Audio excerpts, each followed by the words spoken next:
Gaurkoan mugitu egingo gara, naiz eta geltoki batean gauden, ongi etorri Asier Urtzelai, mugitu abenturako kidea, bai? Eta ongi etorri Mikel Muñoz, TDRko kidea, bertako edo Lizarrerriko landa garapenerako elkarteko kidea, ezta? Ongi etorri geltokira, naiz eta geltokian egon, eta geldi egon mugitu egingo gara, edo mugimenduaz arituko gara, edo mugimenduaren garrantziaz. Eta hortaz hitz egiteko, Lizarrerrira hurbilduko gara, bertan esperientzia interesgarri bat topatu dugulako, mugitu abentura deitzen dena, eta geltoki honetan beti saiatzen garena da esperientzia zehatz batetik abiatuz, gizarte eta gure herri garapena modu jasangarri eta iraunkor batean egiteko esperientziak bilatu nahi ditugula eta hausnarketak egin nahi ditugula. Hausnarketa horiek ezinbestekoak ditugu aurrera egiteko. Eta geldiuneak horretarako ezinbesteko toki ditugu. Iruñako geltoki zar honetatik abiatuko gara. Zer iruditzen zaizue? Bideotxo bat ikusten badugu, azken finean guk Asier zuengana egin genuen, hurbildu ginen Lizarrerrira eta mugitu abentura ezagutu genuelako. Bideotxoa ikusi eta hortik tiratuko ditugu zuen mingainak. Bai? Mugitu bat gauza ezberdin eskaintzen ditu, batez ere kirola. Kirola bai naturan, edo bai barreneko lekuetan, adibidez porikiroldegietan, edo rokodromo batean. Naturan egiten dugu batez ere piraguismoa, eskalada, arroia jaitsiera, eskia, olako historiak, eta barnean egiten duguna dira ikastaroa gehien bat, eskalada ikastaroak, igeriketa ikastaroak, bai polikiroldegietan, edo beste kirol batzuk ziklin bezala, edo zumba, edo yoga, pilates, olako historiak. Mugitzeaz ari balin bagara, kirolaz ari gara, baino ez bakarrik kirolaz, aisialdiaz ere hitz egiten duzue, eta dena landa eremu batean, natur eremu batean. Ze garrantzia dauka kirolak eta naturak elkar uztartuta ulertzearen elementu horrek? Guretzako hasi ginenean, natura zan genuena gure inguruan, maite genuena, Lizarran egotearen arrazoi bat, natura inguratuta egotea, eta pentsatu genuen, ze ona izango litzatekeela guretzako, gure bizimodua naturan izatea, eta naturaz baliatzea. Hortan hasi ginen, genekien kirolak egiten, jendearekin, bai eskalada, piraguismoa, eta horrekin hasi ginen. Suertatu zen momentu batean jendea konfiantza izan zuela gutaz, eta gure kudeaketaz, eta porikiroldegetan sartu ginen. Piskat, ez dakite esan rebote moduan, edo gauzat bestera eraman zuela, eta orain esan dezakegula, ia edo zein kirol ukitzen dugula. Kirol esaten dudana, futbola, eskubaloia, hola talde kirolaz aparte. Bai barneko eta kanpoko kirolak, normalean danak ezagutzen duguna, bai arroia jaitsiera, eskalada, piraguismoa, eta barruko kirolak porikiroldegitan egiten dena. Bai geriketa, zumba, ziklin pilates, holako kirolak, normalean. Mikel, zuei tokatzen zaizue asko garapenaz aritzea, lotu zazu pixka bat kirola eta garapenaren zentzua?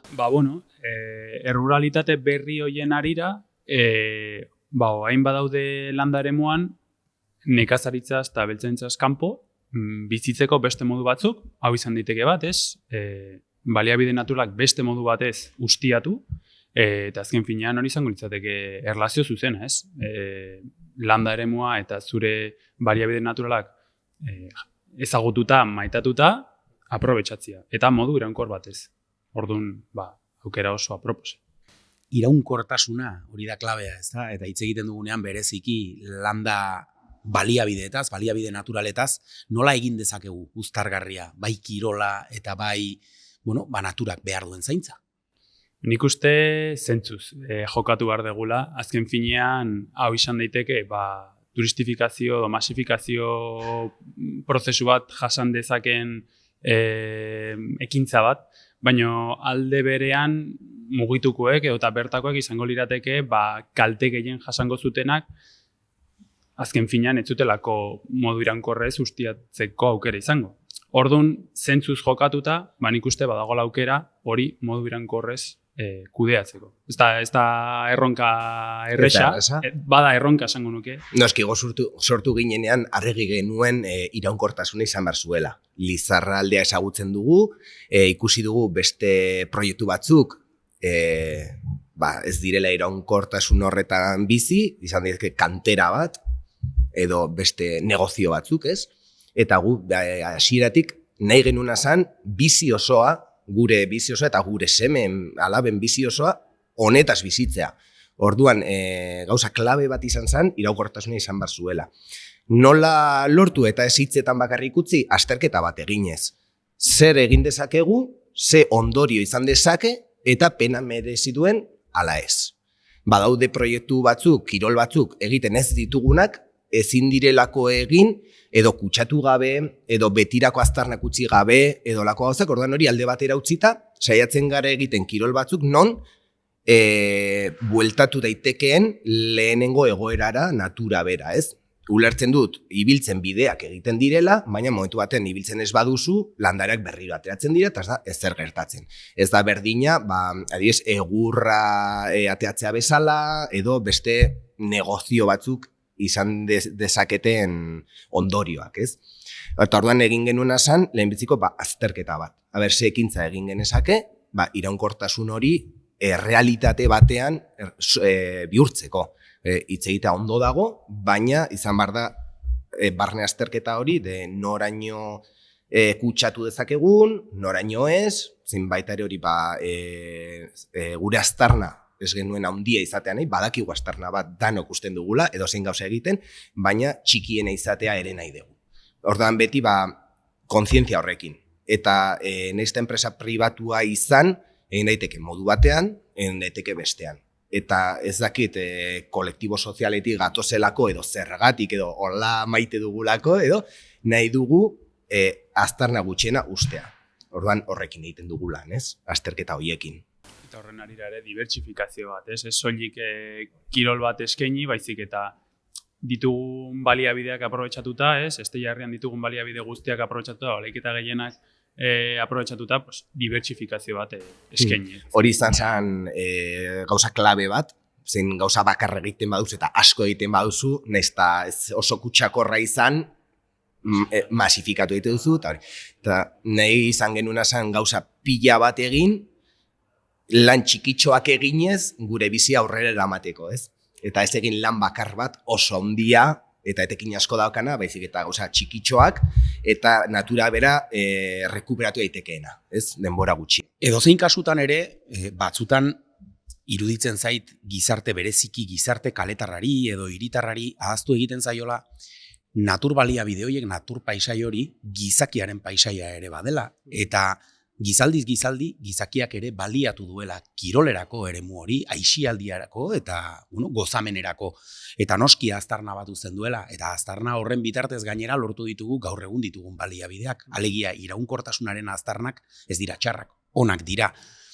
Eta batzutan banaketa bat egiten da, ez? Gaur egun kirola egiten da, garai batean etzen egiten. Nik oroitu behar dut historiatxo bat, eta da, adibidez mendikorrikari erreparatzen badiogu, mendeak eta mendeak dabiltza Euskal Herritarrak mendian korrika egiten. Eta hain da horrela, kriston fama zeukatela adibidez 16. mendean, 17. mendean, Euskal Herriko eta bereziki Nafarroko korrikalariek, mendikorrikalariak ziren. Edo zer esan aizkolarietaz, edo zer esan mendian erronkak betetzen zituzten hoietaz. Izan daiteke kirola baita ere herriarekin, landa eremuarekin, nortasun horrekin konektatzeko modu bat?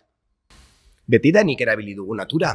Bai lan egiteko, bai aisialdi denbora pasatzeko, lana lortzeko, incluso bizia mantentzeko, egurra berotzeko atera dugu, janaria elikatzeko atera dugu naturatik, eta gure arbasoak egin dute modu batean, aztarna gutxi utzi dutela, egia esan.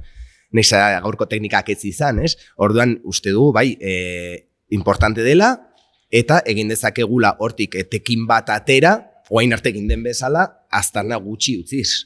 Eta esaten dezuna, oain arte erabili izan da natura pila bat, modu anitz askotan, eta momentuz hor daukagu. Eta oain daukagu larritasuna orain apurtzen ari deran ekilibrio hori, ez? Momentu honetan, 21. mendean. Zergatik, ez dago zergatik argi bat nire ustez, baina bai erraztasunagatik. Oain arte mendira joatea, suposatzen zuen mendia zerbait ezagutzea, bestea galdu egiten zinen. GPS batekin ez da gertatzen hori. Orduan, gertatu daiteke momentu honetan egotea kasuistika bat, oain arte gertatu ez dela zerbait ezagutzea inor erakutsi gabe. Ez? Eta, bueno, ni uste zein masifikazio puntu hori gerta daitekeela erraztasunagatik. Eta zerbait aldatu dela. Masifikazioa eta arriskua. Eta arriskua, noski. Hemen hitz egiten diguzu hain zuzuen ere horretaz ez, zeintzuk dira erabiltzen diren medioak, eta karo, hemen eskaladaz ere hitz egiten da, pareta bat igotzeaz, ekipatuak daude, edozein iritsi daiteke ara, ikusiko dugu bideoa eta ekingo diogu gero, solasaldiari. Guk erabiltzen ditugun baliabide naturalak dira gehien bat ibaia, eta mendian, eta batez ere mendiko paretak eskalada egiteko, ez? Baita ere arroiak, baina, ibaia bezala hartu dezakegu. Oso garrantzitsua da guretzako aisialdia naturan egitea, ezagutzen dugulako natura, horren ondorio zaintzen dugu, gusto hartzen diogu, eta guretzako bizitza iturri bat da, bai urarengatik, bai mendiarengatik, deno dakigu zer diren gure basoa, gure ibaiak, eta ze bizitza ematen dion gure herrialdeari.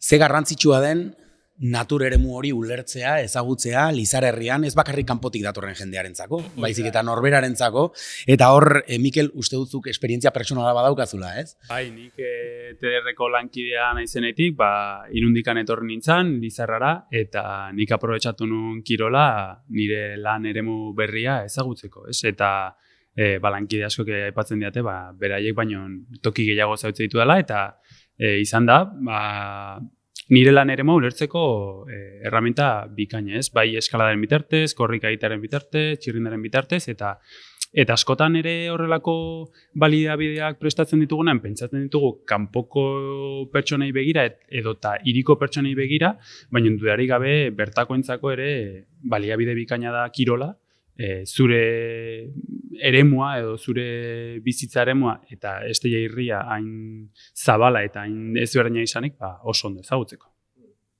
Bai, nire ustez, badagola, Lizarrako jende pila bat Lizarraldea ez duela ezagutzen.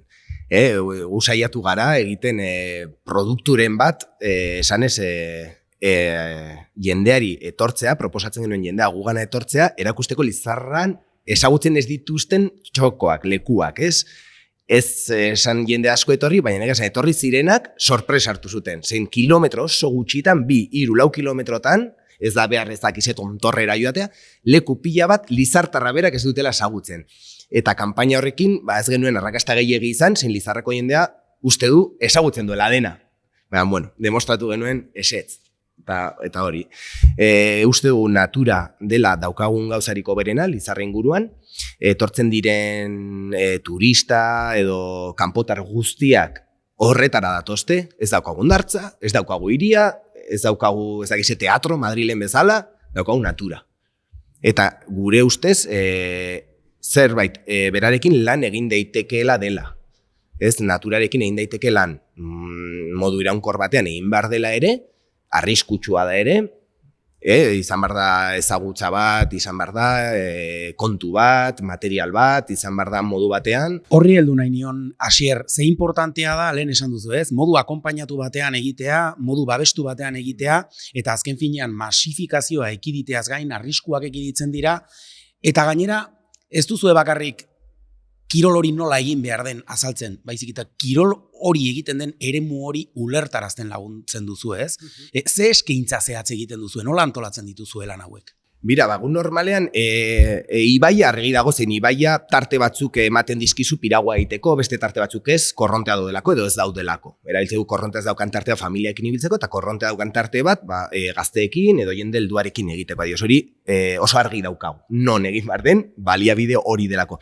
Mendian, bai erabiltzen ditugula kriterio ezberdinak, zein pareta asko dauzkagu eskalatzeko adibidez.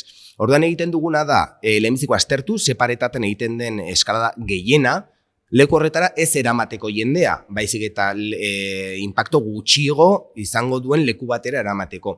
Edota zerbitzuak dauden leku batera. Zergatik, zu pentsatu, hona etortzen baldin bada pertsonat eskala egitera eta nire ematen baldin badiot, herri bat ez dagoen leku batera, aparkatuko genuke edozin zelaian. molestatuko genuke edozein agrikultore. Gerta daiteke edozein gauza. Eiztari bat izutzea berez txakurra edozein gauza. Orduan gu saiatzen gara zerbitzua dauden tokietara eramatea.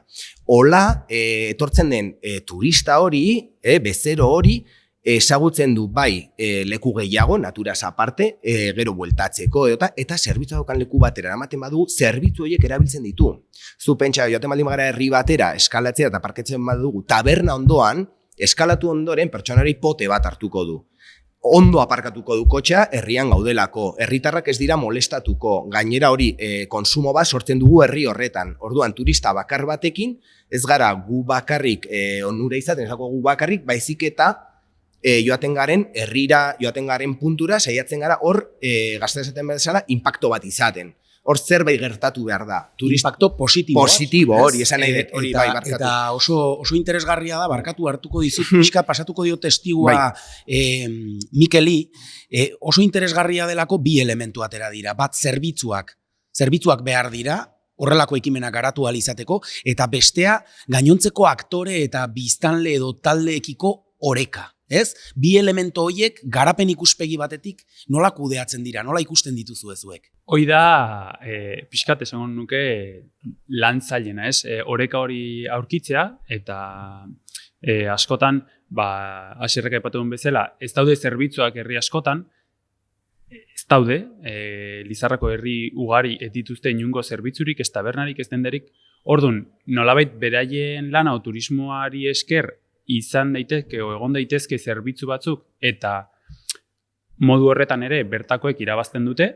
Orduan hor sortzen nahi gean nolabaiteko ekilibrio bat, ez? Turismoak sortzen duena herrian banatu eta saiatzen gea hori gertatzea, ez soilik turismoak sortzen duena irabazi horiek edo etekin horiek izateak, baizik eta herriak ere etekin horiek izatea, eta aldi berean, aipatu duzun bezala, landa eremuan aktore ugari daude.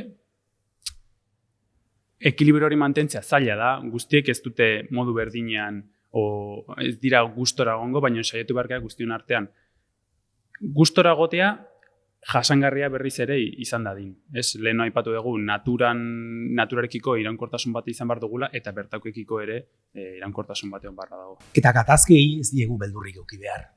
Kontua da, gatazkak daudenean, tresnak eukitzea, gatazka horiek konpontzeko, eta honekin oso ariketa interesgarri bat gertatzen da, ni hartzaia naiz, eta nik nire ikuspegitik begiratzen diot, baina ze importantea den, herrian dauden beste aktoreak herrira begira jartzen direnean, beraiekin derrigorrez elkar hitz egitea eta elkar ulertzea bultzatzen nauelako, eta uste dut hori ariketa interesgarri bat dela. Herria egiten dugulako, herritarrei begira. Noski, gatazkak daudenean, hauek konponduz, eta sinergiak sortzen direnean, hoietaz baliatuz, ezta?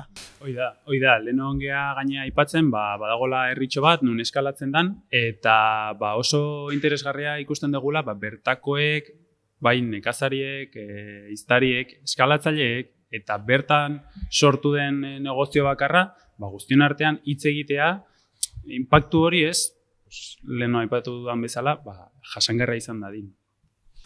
Tira, pasako gara beste bideotxora, honekin aurrera egiteko, hor hasier moztu dizut pixka bat hitza, baina orain pasatuko dizut hitza, azken finean garrantzia hitz egiten ari garena eta landa eremuaz hitz egiten ari garela, gelditu gara asko paisaian, baino estalpeak eta gordeta eta babestuak diren kirol eremuen garrantziaz ere aritu zarete eta horri ekingo diogu. Rokodromoa eta naturaren ezberdintasuna denok ikusi dezakegu teilatua dela. Naturan egunero ezin dezakegu gauzak egin eguraldiagatik, barnean bai. Orduan horregatik neguan ikastaroak emateko, edo kirola egunez egun egiteko, entrenamenduak edo behar dugun leku bat itxita, ziurtatzeko egin dezakegula. Naturan eguraldiari begira onbar gara egun osoa, eta naturak uzten badigu egin dezakegu, baina ez badigu uzten ezin dugu kanpoan ekintzarik egin. Hori da ezberdintasuna handiena, eguraldia. Hemen eguraldia hitzak hartzen da, ez? Estalpean dauden ariketa hauek egiteko, baina nik beste lotura bat egingo nuke. Lehen hitz egiten zen, askotan eskaintzen dituzuen ateraldietara bertako edo Lizarra herriko jende gutxi joaten dela, eta gehien bat bisitariak edo turistak izaten direla produktu horren eskaleak.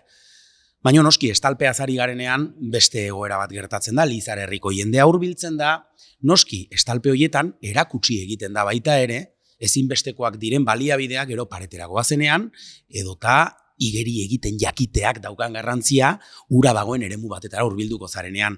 Beraz hor bai ematen da lotura bat. Bai, argi dago, badauka. Historikoki, porikiroldegiak ez daukaten naturara edo gero soziedade irtera hori, bai geriketa. Hori bai izan daitekela zerbait balio zaizuna. Gu orain egin duguna rokodromarekin da alde batetik aisialdi bezala erabili, zu jan zaitezke ordu pare bat, eskalatzea eta kitxo, edo ikastaroak hartu, ikastaroak egin. Hori zergatik egin genuen, ikusten genuelako, zegoela utxune bat, jende ateran ezuen mendira, baina, karo, mendian ikasi eta mendian irakatsi zaila da, uraldiagatik, urrun dagolako, simplemente igual ibili barzara pila bat oinez, paretara heltzeko, eta rokodromoan baliabide hori aparkatu zakezu atean, denbora galdu gabe, ordu bete eskalatzen da, ordu bete eskalatzen. Ez da txandaka, rokodromo batean paretan bezala, zu igotzen bazara, ni soka heldu behar dut, gero ni igotzen zen, zu soka heldu behar duzu. Rokodroman deno batera eskalatu ezakegu, entrenamenduak egin, eutzen gauza, gero paretara segurtasunez ateratzeko. Orduan guretze izan da balio bide oso potente bat, baita ere, neguan lan egiteko. Kirol berdina eginez, neguan ere. Bestela negua iaia itxita onbarko ginateke. Zingara arriesgatu. Eta landaremura garrita, zentzugabekeria irudi izan daiteke, pentsatzea landaremuan barrukaldean kirola egitea, baina azken finean ere bada zerbitzu bat eskaintzea, jendeak ez du zertan kirola kanpoan egin behar, baizik eta estalpean ere egin dezake, eta duintasunez ere eta zerbitzuak eduki ditzazten, landaremuan kirola zerbitzu bat izan daiteke, bertako jendea bizimodu osasuntsuago bat izan dezan, eta horren ariraren ikuste eskaintza badela, estalpean kirola egite. Zerbitzuaren ikuspegia. Azken finean, esaten ari zaigu osasuntsu azteko eta gaur egungo gizartean sortzen diren lan eta bizimoduen ondorioz daukagun sedentarizazioaren ondorioz, eta hau ere landa eremuan gertatzen dela azpimarratu behar dugu, oso importantea esaten zaigu dela zahartze aktibo bat eukitzea, gazte-gaztetatik kirolarekin kontaktu eta harreman osasuntsu bat eukitzea, baina noski horretarako zerbitzuak behar dira, eta zerbitzu horiek normalean, kalean edo hirian ulertzen dira, baina landa eremuan ez. Eta gero landa eremuak noski biztanleriaren ondorioz zailtasunak ditu horrelako egitasmoei bideragarritasuna emateko. Azken finean, jar gaitezen landa eremuari begira, kirolari begira, eta zeintzuk izango lirateke baliabide horiek, zerbitzu emateko behar diren baliabide horiek, eta zeintzuk dira zuek eskaintzen dituzuenak? Bire, ni ustez dagola behar bat, landa eremutan edo ezin tokitan, jendea igeri egiten ikastea, hori zerbitzu hori ni ustez hurbilean izan behar duela. Adibidez, aukera bat, barrukaldean txirrindula batean ibiltzeko, rato bat, mendiratera gabe, arrisku hori jaso gabe, bai erorketak, eguraldia edo zein gauza jaso gabe, posible izan behar duzu bizitza aktibo bat eramatea. Ez dakit non dagoen limitea, zein nik ikusten dut ere herri askotan porikiroldegi oso potente daudela, 2000 biztanleko herrietan, eta hori igual nire ustez bakarrik, baina jasan ezina da. Gasto oso handia izatea udaletxe bakar batek, jasan ezina da izateagatik piztina bero bat. Mankomunidadeak, olako gauzak erabili behar ditugu, denon artean erabakitzeko zenbat kilometrotara ingurunan egon behar den piztina bat, zenbat kantxa, ez dakit, padel, eskuaz, eskubaloia, berdin zait. Edo zein gauza, ez da herri bakoitzen denetarik egon behar. Hori da, orain daukagun arazotxo bat, egoismo hori, ez? Herri bakoitza berea izan nahi du. Nire ustez, pasa behar dugula beste paso bat aurrera eman, herriak elkartu behar dira beraien artean, bateze aprobetxatuz dauden mankomunidadeak, baliabide hauek aprobetxatuz, eta denon artean erabaki, baiera horretan, ze zerbitzu diren beharrezkoa. Hitz bat oso potente, zer da beharrezkoa, ez? Nire ustez... Hausnarketa hori egiten ari da, tederretik badaukazue afera honen... Tederretikan egiten ari da, guk adibidez oraintxe gabiltza diru laguntza batzuk kudeatzen, eta hausnarketa bat egin ondorioz, herriarekin egin da hausnarketa hori, Estella osoarekin, eta adibidez, diru laguntza horien barruan sartzen dira kirol zerbitzuak zabaltzeko aukera. Baina, diru laguntza horren barruan, batzen dugu, diru laguntza hori eskatu nahi baldin badezu, lehenik egin behar dezu hausnarketa bat ikusteko zer kirol zerbitzu dauden ondoko herrietan bereziki hau ekiditeko, ez? asko gertatu izan zego padeleko pistekin, baina igerilikoak izan daitezke beste adibide bat, orduan, zentzuz, jokatu behar dugu landa garapen honetan, ez? Eta azken finean, saiatzen geha, behintzat saiatzen geha.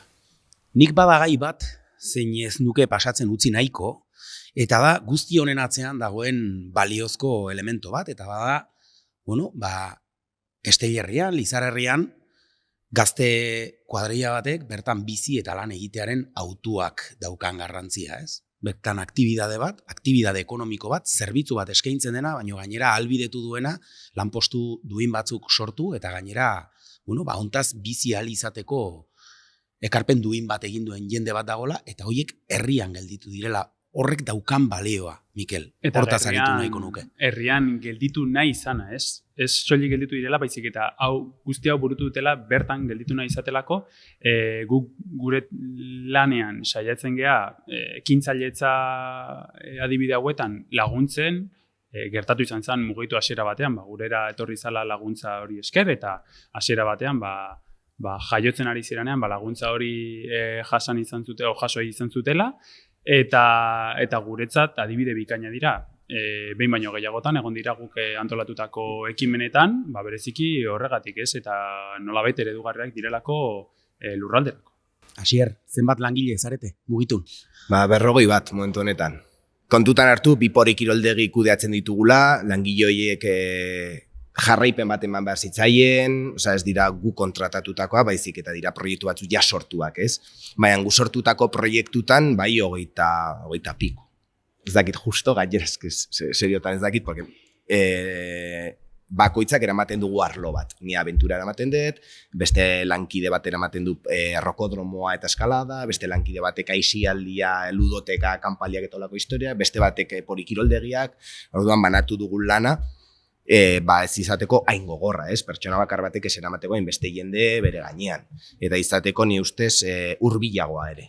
Inditugu taldetxoak, ez esateko makroenpresa bat, piramidala, baizik eta horizontaltasun hori saiatzen egiteko, ez dut esan nahi realidade bat denik oraindik, baina saiatzen gara horizontaltasun horretan mantentzea, lantaldeak sortzen ditu.